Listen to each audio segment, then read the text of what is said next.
মানে আপনি যদি মনে করেন টাকা পয়সা না থাকা মানে হচ্ছে আমি অনেক বড় আল্লাহওয়ালা, ফকির মানে আল্লাহওয়ালা, মিসকিন মানে হচ্ছে আল্লাহওয়ালা, নো। কাদাল ফাকরু ইয়াকুনা কুফরান, দারিদ্র মানুষকে কাফের বানিয়ে দেয়। আলী রাদিয়াল্লাহু বলেছেন, দারিদ্র যদি কোনো মানুষের নাম হইতো তাহলে ওই লোকের আমি জবাই করে ফেলতাম, কারণ ও থাকলেই মানুষ কষ্ট পাবে, অথবা এই কারণে আমি তাকে হত্যা করে ফেলতাম। লাউ কানাল ফাকরু রাজুলান লাকাতালতুহু, যদি দারিদ্র কোনো ব্যক্তির নাম হতো তাহলে ওই লোকের দায়কে আমি হত্যা করে ফেলতাম।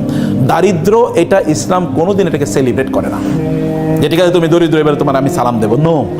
কেন তুমি দরিদ্র হলা? ওমর রাদিয়াল্লাহু তাআলার কাছে কোনো লোক গেলে তিনি তাকে বলতেন তুমি করো কি?